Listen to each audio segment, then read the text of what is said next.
هدانا لهذا وما كنا لنهتدي لولا أن هدانا الله أشهد أن لا إله إلا الله أشهد أن محمدا عبده ورسوله اللهم صل وسلم وبارك على سيدنا محمد وعلى آله وأصحابه ولبيته وذريته أجمعين. Baik Bapak Ibu jemaah subuh yang diberkahi Allah, kita masuk ke bab Ar-Raja ya. Ar-Raja dari kitab Hadaiqul Haqaiq, taman-taman dari hakikat.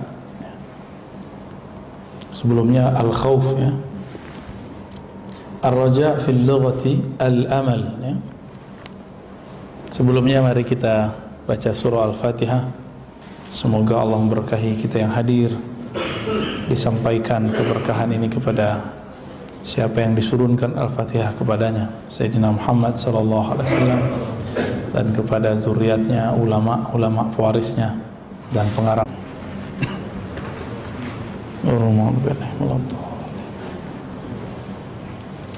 Ar-Raja ya, secara bahasa berarti al-amalu, pakai hamzah, harapan, cita-cita ya. Wa qad jaa bi ma'na al-khauf. Kadang-kadang raja itu juga diartikan khauf, sama dengan khauf, tapi beda dengan khauf. Khaufun alaihim itu beda. Kalau la khaufun alaihim fala khaufun alaihim wala hum yahzanun ya. Khauf di situ takut terhadap murka Allah Subhanahu wa taala. Nah, kalau di sini khauf adalah khawatir Allah Subhanahu wa taala tidak memberikan rahmatnya ya. Malakum la tarjuna lillahi waqara. Ada satu ayat yang arti raja di situ adalah al-khauf ya. Surah Nuh ya. La tarjuna lillahi waqara. Ayat berapa itu? Ayat 13 ya. Malakum ya. Apa yang membuat kamu la tarjuna lillahi waqara, tidak mengharapkan Allah Subhanahu wa taala dengan penuh kerendahan hati. Nah, itu secara harfiah. Tapi juga berarti la tarjuna, kamu tidak takut kepada Allah dengan rendah hati ya. Ai malakum la takhafuna 'azamatallah. Kenapa kalian tidak takut kepada keagungan Allah Subhanahu wa taala? Lalu pengarang kitab ini mengatakan ar-raja'u inda ahli al-haqiqah. Raja menurut ahli haqiqah, menurut ulama ahli qalbu, ahli rohani, harapan itu menurut mereka itu bukan harapan sekedar berharap hidup senang, itu terlalu biasa. Berharap tidak sakit, itu terlalu biasa. Beliau mengatakan ar-raja inda ahli al-haqiqah ta'alluqul qalbi bihusuli mahbubin fil mustaqbal. Kalau diterjemahkan, kolbu atau inginnya kolbu untuk mendapatkan sesuatu yang disukainya di masa depan. Nah, apa saja itu? As-siqah bijudil karam, percaya kepada kebaikan Allah Subhanahu wa taala. Nabiullah Ibrahim pernah didatangi oleh penyembah api. Beliau ini biasanya siapapun yang datang itu dibuatkan makanan, disembelihkan kambing. Maka muncullah cocok logi orang sekarang, kenapa kalau ada orang datang terus kita buatin kebuli, ya nggak nyampe ke sono ya. Tapi Nabi Ibrahim ketika ada tamu, beliau buatkan makanan paling enak. Giliran datang penyembah api, berhala, penyembah berhalanya api. Ibrahim, la tatbakh lahu. Kenapa engkau wahai Ibrahim tidak mau masak untuk orang itu? Cuma karena dia beda agama dengan kamu. Aku ut'imuhu sab'ina marrah fil yawmi ma'a kufri. aku memberinya makan 70 kali setiap hari. Makanan apa aja ya, makanan fisiknya, jasadnya, pikirannya, satu sel di tubuhnya, itu lebih dari 70 kali setiap hari. Sedangkan dia kufur kepadaku, dia tidak kufur kepadamu. Ini teguran Allah kepada Nabi Ibrahim. Apalagi makna daripada ar-raja? Qurbul qalbi min lutfir rabb, rasa dekat kalbu kepada kelembutan Allah. Ini orang-orang yang jauh dari kelembutan ini akan susah kalau udah berbeda faham dengan orang, ya. Ini tersiksa nih orang-orang begini, dikasihan. Perbedaannya membuat dia tidak bisa nyaman hidup. Kasihan orang-orang seperti ini. Berarti di kolbunya kurang rajanya, mungkin khaufnya kebanyakan, ya. Yang berikut makna daripada ar-raja adalah sururul fuadi bi husnil mi'ad, hayatul qalbi bil amali, an-nazru ila rahmatillahi, ila sa'ati rahmatillahi tabaraka ta'ala. Intinya ada di bagian akhir, memandang keluasan rahmat Allah subhanahu wa ta'ala. Maka orang-orang yang sempit cara berpikirnya akan sempit kalbunya, akan sempit juga dia dalam memandang luasnya rahmat Allah subhanahu wa ta'ala. Nah, raja ini nggak boleh ada kecuali ada khauf, ada rasa takut, takut dimurkai Allah. Raja ini harap kepada rahmat Allah. Saya sudah jelaskan di bulan yang lalu, al khauf bi jalalih, ar-raja'u bi jamalih. Khauf itu karena keperkasaan Allah subhanahu wa ta'ala, ketegasan Allah subhanahu wa ta'ala, maka muncul rasa takut, segen gitu. Kita segen sama orang yang sangat berkarismatik. Lain yang disebut raja. Raja ini saya mengartikan sikap bermanja seorang hamba kepada Allah yang luas rahmatnya. Maka khauf dan raja tidak boleh dipisah. La yatahaqqaq illa ma'al khauf. Rasa raja, rasa takut, rasa harap ini tidaklah sah kecuali ada rasa takut juga. Nah, kita ini kalau terlalu tinggi ke dalam diri, kadang-kadang kepada orang lain kita pakai khauf. Baru amalannya subuh berjamaah udah merasa suci aja, ya. Lalu nganggap orang yang belum sholat subuh bersama kita sebagai munafik. Di masa Rasulullah SAW, ketika Nabi mengatakan seberat-berat athqalus salah alal munafiqin al-isya'u wal fajr, seberat-berat salat bagi orang munafik itu isya dan fajar. Itu bukan untuk menilai tetangga atau untuk nilai teman. Lihat nih, tetangganya ada nggak nih? Apalagi tetangganya ustad. Oh, kayaknya ustad munafik nih, ya. Nggak ada subuh sama kita. Dia nggak tahu si ustad riyadhahnya panjang dan dia suara subuhnya bukan di sini. Main su'uzan, ya, berburuk sangka.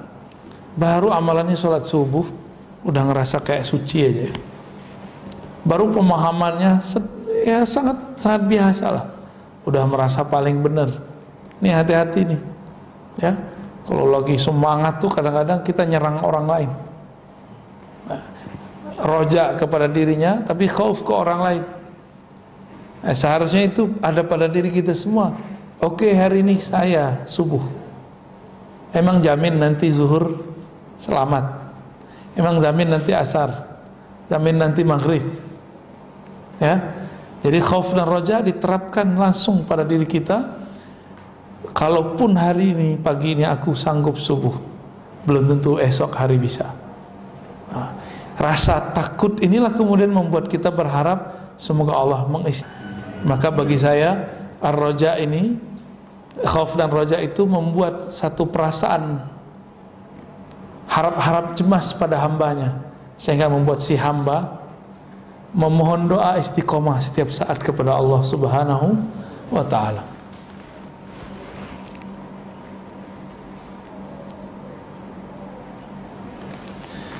Kalau ada orang takut tapi tidak ada rasa harap, nanti yang terjadi al-qunut min rahmatillah, berputus asa dari rahmat Allah. Sebaliknya, dia ada rasa harap kepada rahmat Allah, tapi takutnya kurang, maka orang ini terlalu percaya diri, ya, udah ngerasa wali Allah aja, ya, udah ngerasa kelompoknya benar. Kelompoknya mungkin benar, dianya nggak benar.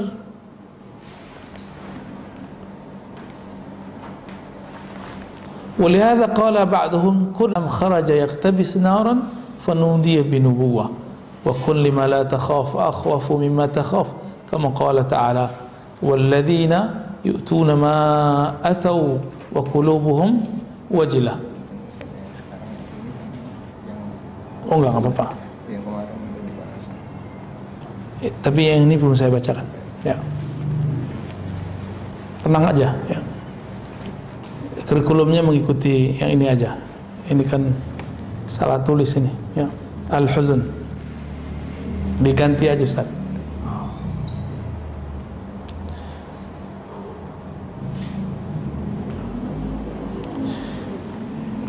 Sayyidina Musa ketika beliau berjalan, beliau dikejar-kejar oleh Fir'aun. Nah, di saat itu beliau kemudian mendapatkan harapan. Tiba-tiba dia melihat ada dua perempuan ngambil air, tapi sepertinya kesusahan. Sayyidina Musa dapat wahyu dari Allah, bantu orang itu. Maka dia bantu. Ternyata itulah bantuan sedikit, itulah mulai harapan bagi Sayyidina Musa untuk membangun dakwahnya. Ini kan belum saya ceritain, ya, bulan lalu belum diceritain kan, ya, belum saya ceritain. Jadi nggak ngikutin yang ada, ya. Nanti nyampe di sana, insya Allah. Akhirnya Allah bukalah rahasianya. Perempuan yang dibantu itu adalah anak seorang nabi. Ya, nabi siapa namanya? Nabi Syuaib, ya. Konon katanya Nabi Syuaib itu berbicara bahasa Arab dan bahasa Ibrani, ya, Nabi Syuaib. Syuaib secara bahasa Arab itu tasghir dari sya'bun, cabang kecil, ya. Coba lihat di sini kisahnya. Si perempuan ke Nabi Musa berdua. Nah, ini sejarah pertama kali yang saya temukan perempuan melamar dengan bahasa halus. Bapakku manggil kamu, gitu. Itu cara perempuan ngelamar tuh, Pak. Kalau ente belum paham, cuma.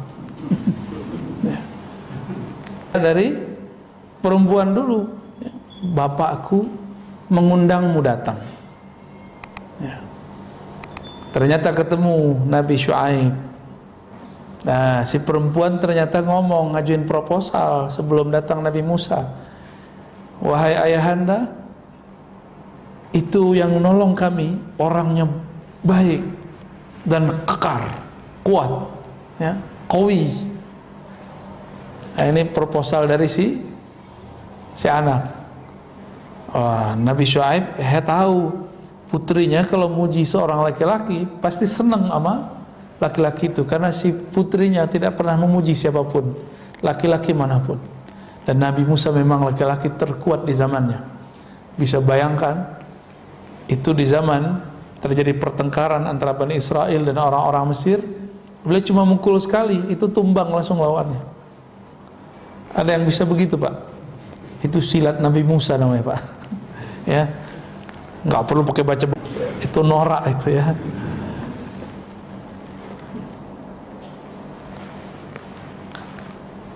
Dan di situ ada mahar. Maharnya apa? Bekerja membantu merawat ternak Nabi Syuaib. Jadi memang nabi-nabi dari dulu beternak kebanyakan, karena itu pekerjaan paling mudah dilakukan. Tapi jangan dibayangin dulu kayak sekarang ada air keran ya. Dulu orang ngambil air itu ke sumur. Sumur itu bukan kayak sumur bor. Sumur itu bayangkan kita tinggal di sini, ada agak telaga di bawah. Nah, telaga itu disebut sumur. Semua orang ngambil tuh. Dulu yang ngambil biasanya perempuan. Sampai ke zaman Sayyidina Ali, Sayyidah Fatimah, beliau pun masih begitu. Sayyidah Fatimah, penghulu wanita-wanita di surga, tangannya sudah kapalan karena bawa air untuk Sayyidina Ali ya. Makanya nyakitin hati Fatimah, diberikan budak, diberikan pembantu. Rasulullah mengatakan, kamu ngabdi yang sempurna untuk suamimu ya. Gimana caranya?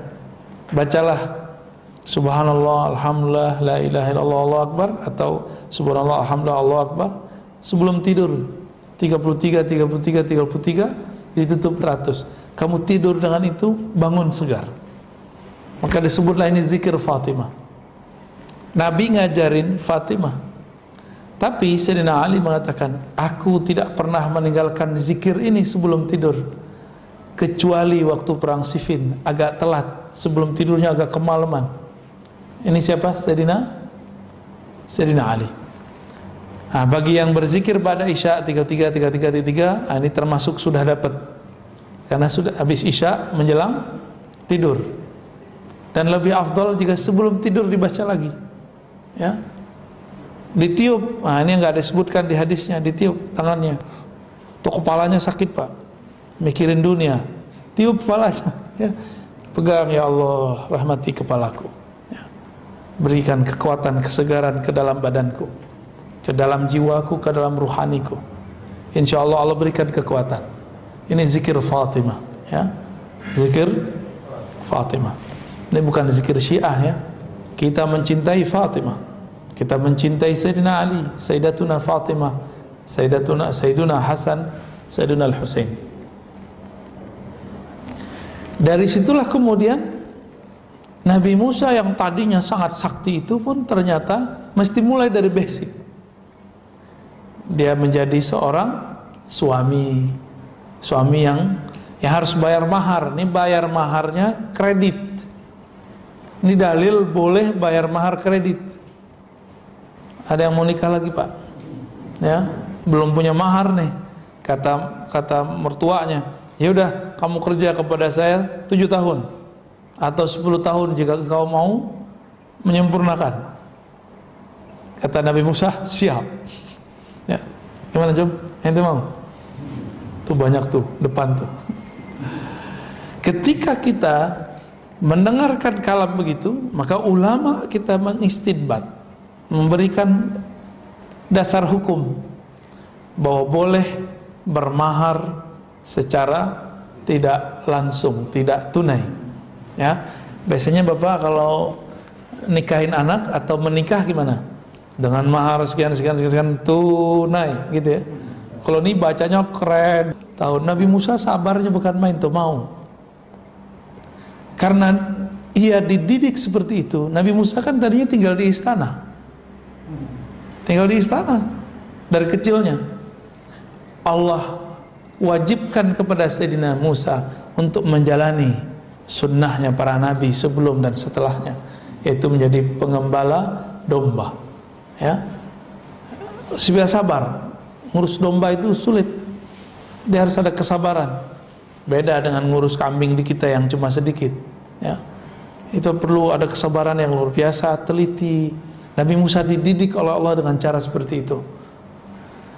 Di puncak beliau sudah mau selesai bayar maharnya, beliau mengatakan, wahai istriku, aku melihat ada api di sana.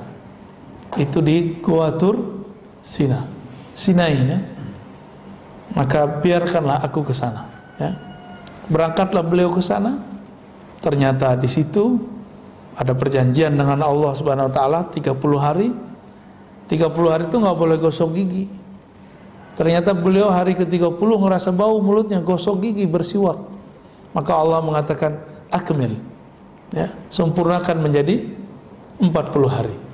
Itulah dasar kenapa Sayyidina Musa riyadhah latihannya 40 40 hari. Karena latihan selama 10 tahun ditambah 40 hari itulah Sayyidina Musa kemudian membangun harapan yang luar biasa ketika berdakwah kepada Firaun. Ini coba antum lihat ya. Ketika berdakwah kepada Firaun, masih diperintahkan oleh Allah, datanglah kepadanya, ingatkan dia. Itu kepada orang kafir. Wa qulu qawlan layyina, katakan kata-kata yang layyin, yang lembut. Itu Firaun loh ya. Kepada Firaun yang mengaku dirinya Tuhan dan zalim membunuh semua anak-anak yang ada di masa Nabi Musa. Jadi zaman Nabi Musa tidak ada orang yang seumuran dengan dia kecuali dibunuh. Nabi Harun lebih kecil jauh. Ada anak bayi baru lahir di kaum Bani Israel, bunuh, begitulah terus. Jadi Nabi Musa ini satu-satunya laki-laki yang dia tidak ada orang yang seumuran dengannya. Nah, di saat itu Firaun yang sudah ratusan tahun umurnya, ya, Ramses II katanya ya, atau Ramses sekian, subhanahu wa ta'ala. Ini aneh, kita berdakwah atau menegur orang yang masih beribadah kepada Allah, kita samakan dia dengan Firaun. Firaun pun di dalam al faqula lahu qawlan layyina ya. Jadi Allah berkata kepada Nabiullah Musa dan Harun, faqula atau faqulu dalam beberapa riwayat, tapi yang sering kita baca faqula lahu qawlan layyina. Maka katakanlah kepadanya wahai Musa, wahai Firaun, kata-kata yang lembut. Apa kata beliau? Hadza rifquhu azza wa jalla biman kana yadda'i ar-rububiyyah. Ini adalah kelembutan yang Allah ajarkan ke Nabi Musa kepada Firaun yang merasa dirinya Tuhan. Masa kepada orang yang masih nyembah Allah kamu lebih keras? Ya. Kita ini terhadap orang yang berbeda politik dengan kita, padahal dia masih nyembah Allah, sudah begitu. Jadi kita ini lebih zalim daripada orang-orang yang hidup di zaman itu. Ini Nabi Musa tidak diperintahkan langsung melawan Firaun, tapi diperintahkan ngomong yang lembut. Saya waktu zaman-zaman kita lagi ramai politik, saya bilang saya nggak nyoblos dia, tapi saya nggak mau mendoakan terburuk bagi dia. Saya mendoakan jika yang saya coblos terpilih semoga adil, jika dia yang terpilih semoga Allah beri hidayah. Itu yang kita doakan. Kita ditakbirin Pak, nggak jauh dari masjid sini, dibentak saya pakai takbir. Yuk kita takbirkan lagi. Ya, takbir makanan harian kita, sholat. Ya. Takbirnya di luar, saya panggil takbir di dalam, kamu takbir di sini. Maka ini akan terjadi lagi. Ya. Begitu ternyata para politikus ini berhati tikus. Kalau sudah berhati busuk, maka agama pun mereka perkosa untuk kepentingan agamanya, kepentingan politiknya. Nauzubillah min dzalik. Lalu melupakan adab-adab Qur'ani. Nah, ini jangan sampai terjadi lagi ke depan. Walaupun saya agak sedikit pesimis ya, mungkin terjadi lagi ya. Mungkin lebih jelek ya.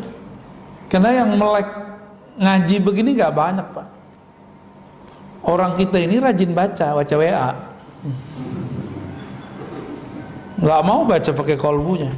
Padahal membaca itu ada syarat. Iqra bismi rabbikal ladzi khalaq. Membaca itu ada syaratnya. Membaca itu dengan nama Allah yang mencipta. Allah mencipta dengan Rahman dan Rahim. Gak ada Allah mencipta dengan kekasaran. Gak ada ya.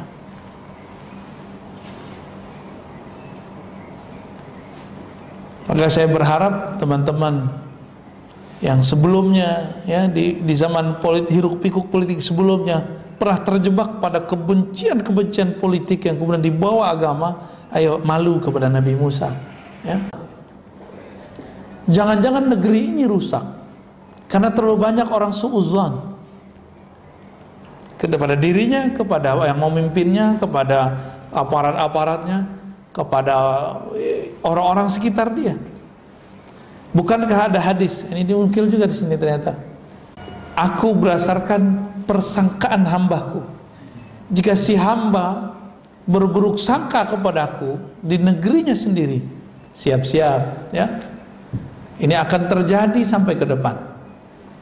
Maka saya khawatir negeri ini rusak karena kita terlalu banyak suudzon kepada Allah Subhanahu wa ta'ala.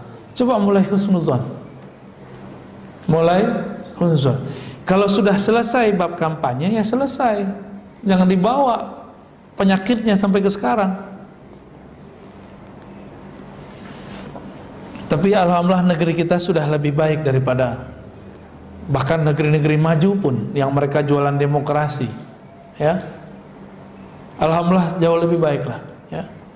Alhamdulillah, meskipun kayaknya masih ada gores-goresan di hatinya, ya.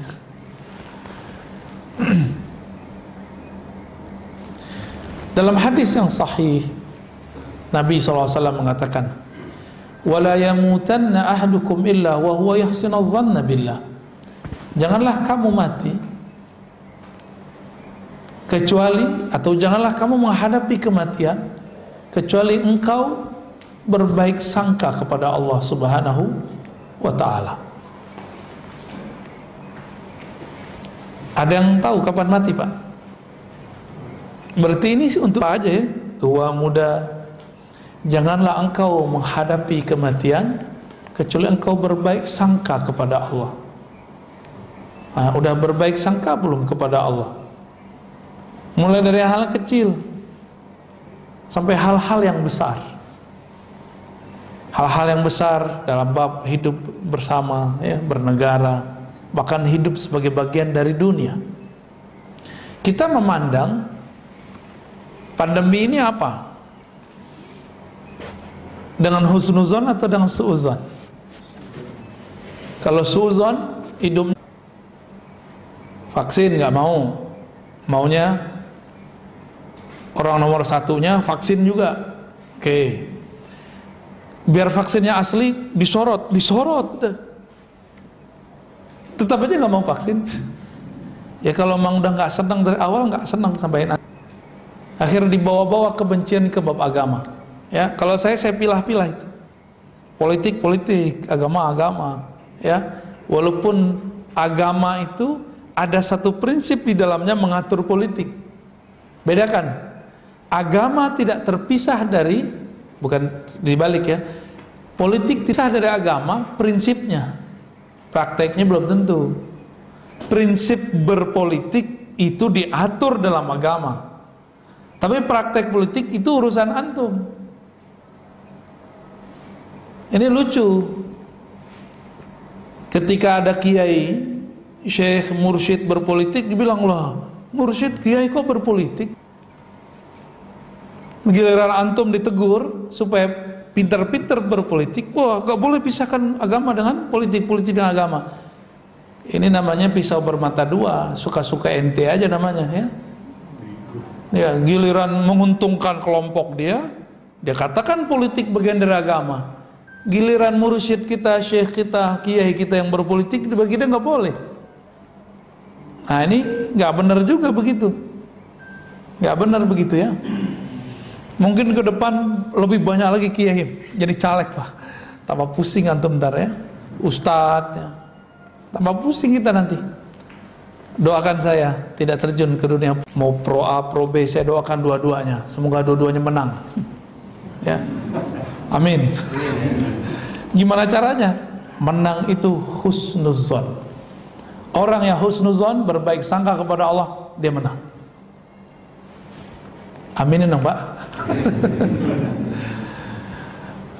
Tapi nggak boleh, nggak nyoblos ya, harus nyoblos.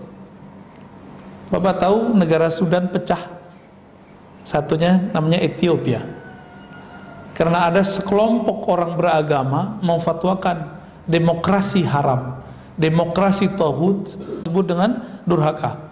Apa yang terjadi? Negara ini pecah Sudan pecah dengan Ethiopia. Ethiopia menjadi simbol negara agama sebelah, Sudan menjadi agama yang agamanya agama kita, agama Islam. Itu akibat fatwa ini. Jadi fatwa di Saudi dibawa, dijual ke Ethiopia, diimpor. Nih kita jelasin. Saudi itu negara, bukan negara demokrasi, negara monarki. Apa arti monarki? Kerajaan. Monarki besar Romawi dan Persia. Demokrasi produk Yunani. Sama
Sayyidina Luqman pernah berkata kepada anaknya. Saya pernah membahas di sini, Sayyidina Luqman ini sebenarnya adalah seorang nabi, tapi tidak termasuk kepada nabi yang 25, ya. Apa kata beliau kepada anaknya? Ya bunayya, berharaplah kepada Allah, urjullaha raja'an la ta'man fihi makrun. Berharaplah kepada Allah dengan harapan yang tidak membuat kamu merasa aman dari makarnya Allah. Jadi kita ini merasa hamba Allah, merasa dapat bantuan rahmat dari Allah, tapi nggak boleh merasa aman juga dari makar Allah. Kita ikut satu aliran, satu kelompok, dikatakan oleh kiainya, ustadznya, syekhnya, inilah thariqah terbaik, inilah manhaj terbaik. Bukan berarti antum nggak akan tergelincir, ya. Begitu juga sebaliknya kepada orang khauf lillahi khaufan la ya'as fihi min rahmatillah. Takutlah kepada Allah dengan rasa takut yang tidak membuat kamu berputus asa dari rahmat Allah, ya. Lalu muncullah ayatnya, surat Al-Mu'minun ayat berapa itu? Surat Yusuf, surah Yusuf ayat 87. Innahu la yai'as min rauhillah, la yai'asu min rauhillah. Sesungguhnya tidak berputus asa dari rahmatnya Allah kecuali orang-orang yang kafir, ya. Berputus asa itu ada terhadap diri sendiri, ada terhadap lingkungannya, orang lain, bahkan negaranya. Maka orang-orang yang sudah memutus rahmat Allah untuk negeri ini dan mengatakan negeri kita sudah kacau, sudah kacau, sudah kacau, ngomong kacau tiap hari, itu di kalbunya ada kekufuran, kufur nikmat. Ini bukan kufur murtad, ya. Kufur apa? Kufur nikmat. Saya sudah sering katakan, Bapak Ibu Saudara yang bukan Allah, negeri kita Allah takdirkan menjadi negeri paling santai sekarang ini. Di negara manapun gak ada yang sesantai negeri kita. Dan ini nikmat paling besar, nikmat paling besar. Bapak yang sudah berjalan manapun, yang sudah keluar negeri manapun, negeri kita paling enak. Di sini azannya boleh speaker keluar nggak? Oh, di luar mana boleh, Pak. Di Bintaro sudah ada satu masjid begitu, ya. Nggak boleh keluar, nggak tahu satu masjid atau dua masjid. Jadi azannya cuma di dalam masjid. Ya lucu juga sih. Cuma alhamdulillah jamaahnya udah ngerti, udah disiplin, tetap datang. Cuma azan aja nggak mau denger, nganggapnya privacy, terganggu. Ya sudah, ya. Pengurusnya masih nahan-nahan hati, nahan-nahan diri. Cuma masjid itu nggak azan, masjid samping pagar azan, dan itu banyak sekali. Kita bilang rasain nanti, syukurin nanti. Ya. Betul, di negara-negara lain tidak ada azan seramai kita, karena di negeri ini, ini nikmat besar, Pak. Bangun musola masjid IMB belakangan. Benar nggak? Jujur aja lah, ya. Jujur aja. Kita ini dulu sangat enak sekali. Bapak kalau pakai ukuran IMB, bisa banyak tuh masjid dibongkar. Nah, enggak juga bersyukur. Maka Allah Subhanahu wa taala akan menghukumi dia dengan suudzonnya kepada alam sekitarnya. Merasa dizolimi terus. Udah seenak ini hidup, masih merasa begitu aja. Jadi kadang-kadang seseorang itu sudah enak hidupnya, tapi karena kata-kata orang dia menjadi berubah. Itu sebabnya saya berkali-kali mengatakan sesuai hadis Nabi, istafti qalbak. Kamu kalau sebelum berbicara dengan orang, dengarkan kolbumu dulu. Jangan kolbu orang yang didengerin. Istafti qalbak. Ini perintah Nabi. Mintalah fatwa, tanya dirimu sendiri, kolbumu. Sebenarnya kolbumu bilang apa terhadap alam sekarang? Dan nikmat negeri ini, kita bisa makan, ya. Sesusah-susah orang di negeri ini, mobil ada di rumahnya, atau minimal ada 2 motor di rumahnya. Ada TV, benar ya? Bukan rumah kardus aja di TV-nya. Dibuka-buka lah ada motornya. Dibuka lagi, handphonenya lebih canggih dari handphone kita. Ya, kalah handphone Bapak kali Pak ya. Itu semiskin-miskin orang di sini masih mau coba kayak pengungsi Suriah, berhari-hari mereka nggak makan. Ya. Bapak kalau pergi ke Paris Pak, di sana ada satu tempat terbuka, semua imigran tidur di situ di bawah kolong langit. Mulai yang kulit hitam, kulit putih, kulit abu-abu nggak jelas ya, semuanya ada di situ. Pagi-pagi mereka jalan, nggak tahu kemana, nggak ada tempat tinggal. Saya lihat, saya lirik-lirik, itu kebanyakan orang-orang Islam. Ya, mereka lari dari kampungnya. Kita nggak perlu lari Pak, dari kampung kita. Ya, kita masih bisa makan. Jika kita nggak syukuri ini, tunggulah masa nanti. Nah, kita tutup dengan ayat Qul ya ibadi, ya. Qul ya ibadi alladzina asrafu ala asa terhadap diri mereka. La taqnatu min rahmatillah. Jangan berputus asa dari kasih sayang Allah. Innallaha yaghfiru dzunuba jami'a. Allah mengampuni semua dosa. Kenapa zunub? Dosa itu bahasa Arabnya zunub. Zunub dan zanub itu mirip. Perbuatan yang ada ujungnya, yang membuat kita kepikiran terus. Nah itu zunub tuh. Kecuali psikopat, dia nggak merasa bersalah ya. Innallaha yaghfiru dzunuba jami'a. Apapun yang pernah kita lakukan di masa lalu, selama tidak syirik, Allah ampuni semua. Innahu huwal ghafurur rahim. Itulah makna ghafur. Ada ghafar ya. Ghafar itu mengampuni dosa yang zahir. Ghafur mengampuni dosa yang batin, yang terdalam, bahkan yang terbanyak. Itu ghafur. Khusus kepada orang yang husnuzan kepadanya.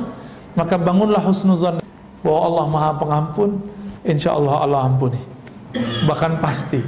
Innallaha yaghfiru innallaha la yaghfiru ay yushraka bihi wa yaghfiru ma duna dzalik. Allah ampuni selain syirik kepadanya. Jadi jangan bikin Allah cemburu aja. Jangan khianat kepada Allah, jangan syak kepada Allah. Ya. Wallahu a'lam bissawab. Gimana Ustaz? Cukup? Ada tanya jawab?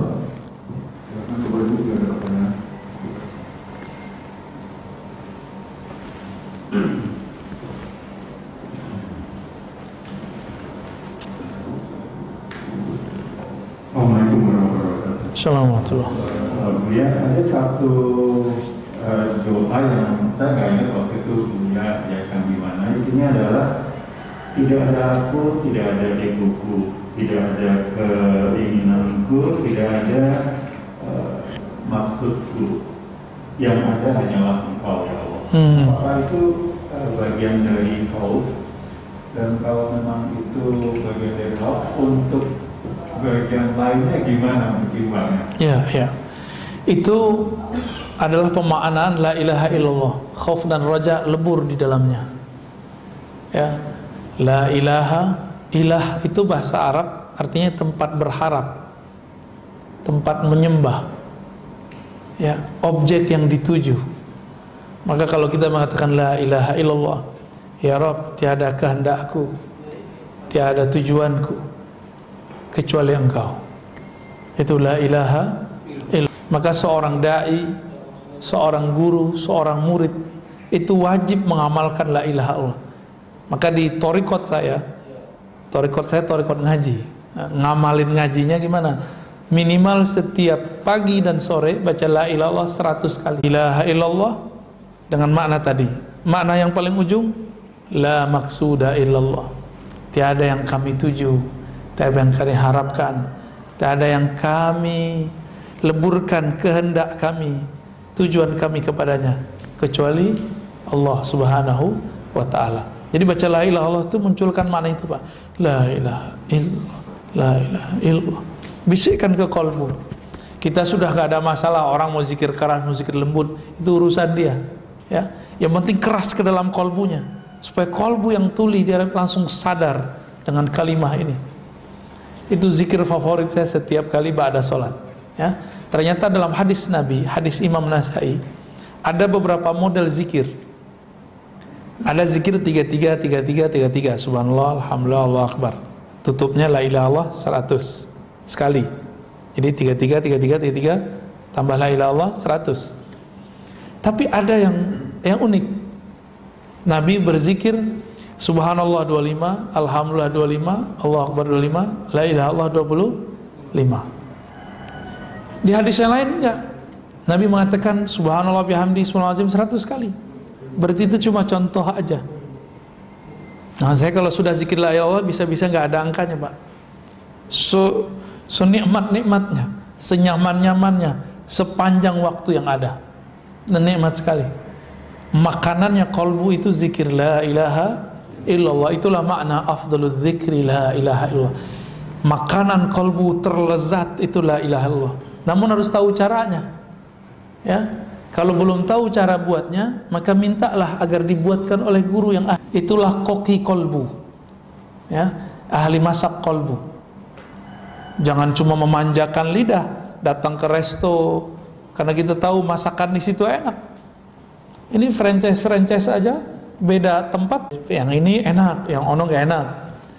Kita manjakan badan ini, lidah ini cuma karena sesuai dengan kelezatan makanan di situ. Mau antri bahkan, mau nunggu, beberapa kita lihat berdiri.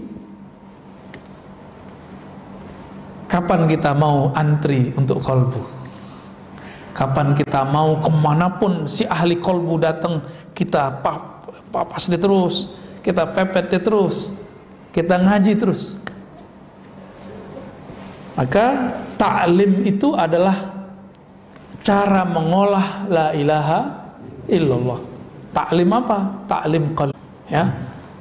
Maka saya untuk supaya terjaga kalau lagi ngajar itu, Pak, biar nggak emosi, saya ceritakan malam tadi di Al-Badar, ya.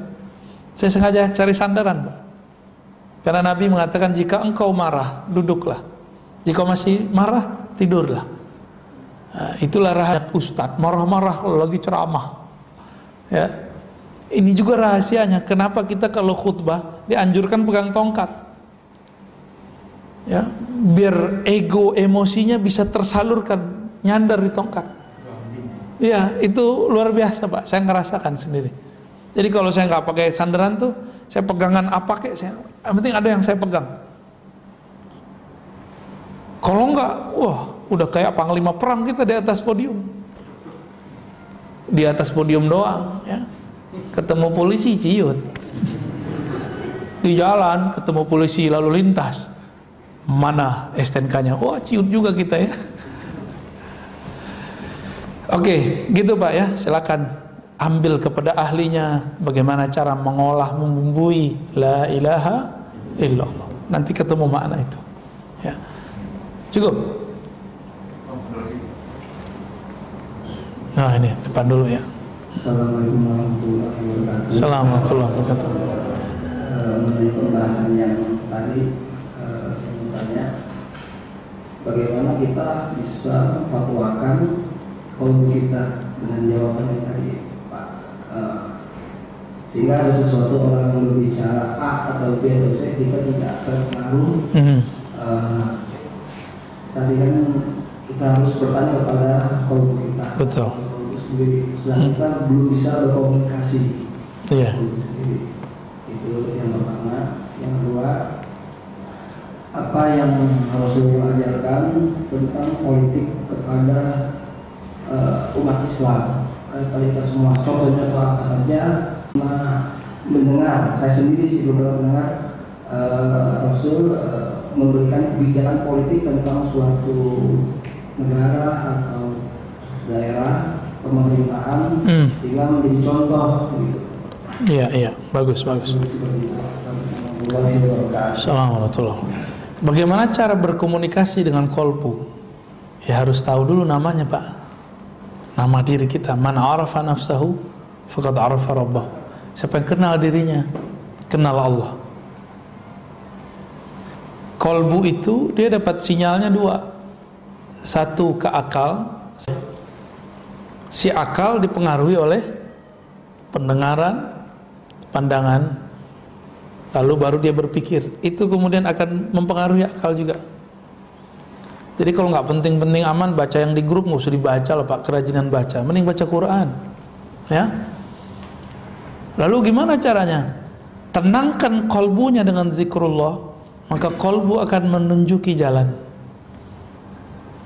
Ala bidzikrillah tatma'innul qulub. Ketahuilah hanya dengan menyebut nama Allah kolbu jadi tenang. Kalau belum ketemu guru yang bisa menghantarkan kita untuk mengenal diri kita sebenarnya, cukup cari dulu guru yang bisa menghantarkan kita bagaimana menyebut nama Allah dalam kolbu. Disebut dengan talqinuz zikr, ya. Cari guru yang bisa mentalkin, ya. Banyak masyayikh bisa, ya, dicari dulu lah. Saya dan dulu kan lama juga nyarinya, ya. Sampai kemudian kita dapat bermacam-macam. Di sini terdapat getarannya, di sini tidak. Setelah kolbu itu terbiasa zikrullah, akhirnya dia tenang. Kalau kita tenang, baru kita bisa mendengarkan dia lagi berisyarat apa. Pernah ngeliat ada orang marah? Pernah? Jangan-jangan kita marah tiap hari. Kalau kita lagi marah, orang apa ngomong apa, kita denger nggak? Nggak hiraukan. Atau kita lagi cemas nih, klusak-klusuk, bisa nggak kemudian jangan kemudian hari ini jangan, nggak tenang, ya. Handphone ketinggalan, padahal di sakunya. Kacamata nggak tahu di mana nih, padahal udah kacamataku, ya. Itu sering terjadi, ya, sering terjadi. Jadi tenangkan kolbunya dengan zikrullah. Zikir di kolbu itu khusus Asmaul Husna tanpa menyebut kata-kata yang lain. Misalnya Rahman, ya Rahman, ya Rahman, itu aja. Allah, Allah, itu aja. Tapi itu ada tekniknya, ya, supaya kolbu ini bisa menyerap nama ini. Itu yang pertama, ya. Jadi zikir kolbu kan, dan nanti berbicara apa. Terus yang kedua tadi tentang, ada nggak contoh langsung dari Rasulullah beliau mempunyai kebijakan politik? Yang pertama saya kasih tahu, di masa Rasul Shallallahu Alaihi Wasallam, Nabi itu politiknya di pola Makkah beliau ngalah. Bahkan di pola Madinah beliau maju mundur, bahkan di tahun ke-6 masih ngalah ketika perang Hudaybiyah. Bukan perang, ya, perjanjian Hudaybiyah. Perjanjian itu kan dibuat ketika Nabi hendak mau masuk kota Mekah, dihalangi. Berarti belum mundur juga sejenak. Jadi kebijakan politik Nabi itu sering ngalah untuk menang, sering ngalah untuk menang. Apalagi Nabi SAW awal-awal, karena Madinah itu kota kecil, kota Yathrib, Nabi yang bikin. Karena ketika Nabi masuk kota Madinah, banyak rombongan imigran pindah. Jadilah Madinah kota yang hidup. Jadi hidup kota Madinah. Tadi disebut kota Pak Yathrib gitu. Yathrib itu nama orang, ya, kampung desa lah, desa Yathrib.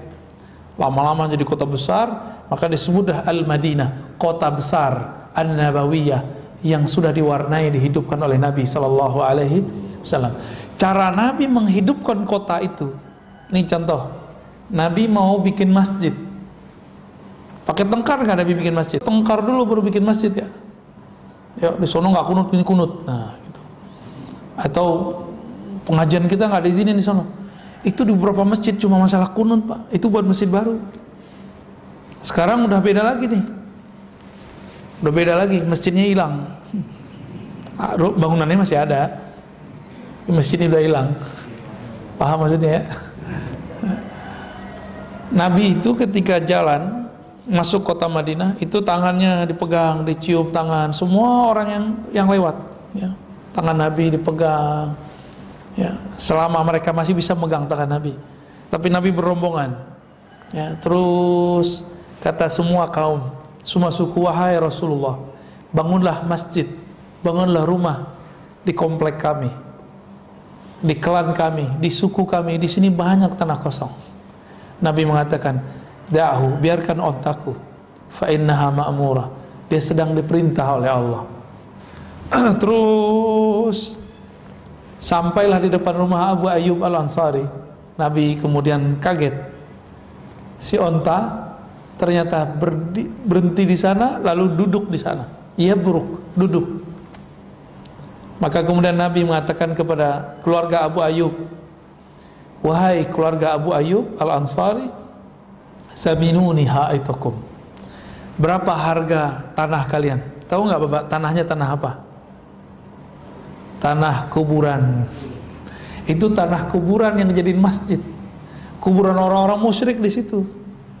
Jadi Nabi cari tanah yang udah nggak bakal dijual orang, yang orang udah nggak perhatiin, dan tidak ada yang berbangga dengan tanah itu. Abu Ayyub tinggal di depan itu, di depan tanah kuburan. Orang nggak ngira Abu Ayyub bakal diperhatikan Rasulullah SAW. Ternyata di dalam batinnya dia berdoa, ya Allah, kami nggak punya apa-apa. Tanah ini semoga bisa menjadi tempatnya Rasulullah SAW. Jeritan hatinya, munajat kolbunya didengar oleh Allah Sami'un Alim. Ya. Berarti Nabi pendirian politiknya, keputusan hal terkecil pun itu pakai wahyu. Kita kan nggak dapat wahyu, Pak. Ada yang dapat wahyu, kecuali anaknya namanya Wahyu. Nabi kasih kisi-kisi. Falisalli rakaatain. Berwudu yang bagus, sholat 2 rakaat. Disebut sholat istikharah atau sholat hajat. Maka kita menyarankan kepada pemimpin di setiap masa, dimanapun dia, walaupun dia cuma memimpin keluarga sampai memimpin negara, sholat istikharah lah setiap hari untuk semua urusan kita, atau sholat hajat. Nabi SAW pernah membangun MOU politik dengan orang-orang Yahudi, tapi mereka berkhianat, membocorkan strategi Nabi. Andainya Yahudi tidak mengkhianati Rasulullah, mungkin sampai saat ini kita dibolehkan membuat MOU dengan mereka.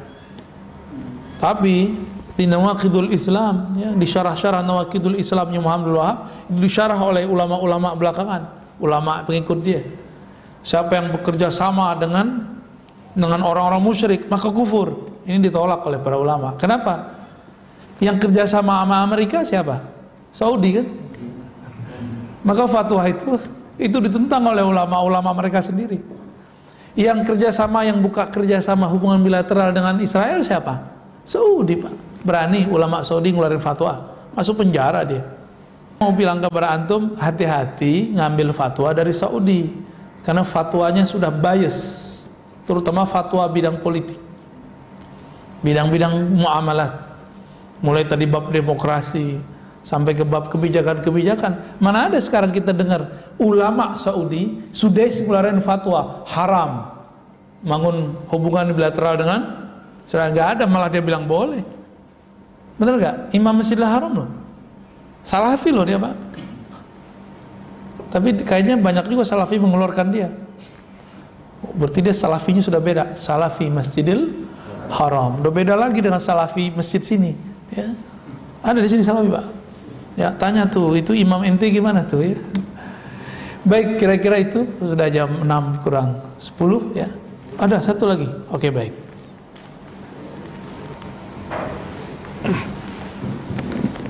Isu tentang politik. Ulama sejarah itu tidak pernah jatuh ke politik, masuk ke politik. Ini bagaimana menurut dia ulama yang sudah masuk ke politik, ketika dia sudah masuk politik, menaruh status ulamanya demi penguasa. Oke, baik. Ibnu Khaldun itu menukil kalamnya Imam Abu Hanifah dan Malik. Jadi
dominan nubuatnya daripada mulknya, kekuasaannya.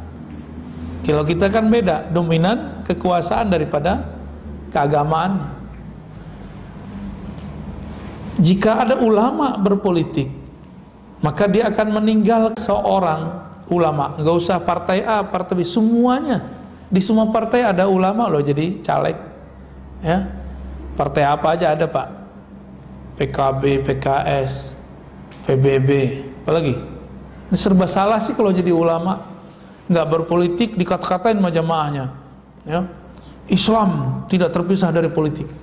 Giliran berpolitik mereka bilang, Pak Kiai, kenapa ente berpolitik? Pesantren ente gimana nasibnya? Bingung Pak jadi kiai itu ya. Sama kiai punya mobil nggak punya mobil. Emang susah jadi kiai. Giliran pakai mobil bagusan dikit, kata jemaah, kiai sekarang susah yang zuhud. Serba salah. Kiai jomblo susah Pak, kiai kawin susah juga. Ya, kita doakan saja ulama-ulama kita yang terjun ke dunia politik, mereka tetap mengajari umat, membimbing umat lewat langkah-langkah politiknya. Amin ya rabbal alamin. Untuk pemimpin di negeri ini dan semua negeri-negeri umat Islam dan semua ulama-ulama di negeri ini dan di negara-negara Muslim dan umat Islam semuanya, kita kirimkan untuk mereka surah Al-Fatihah. A'udzubillahi bismillah.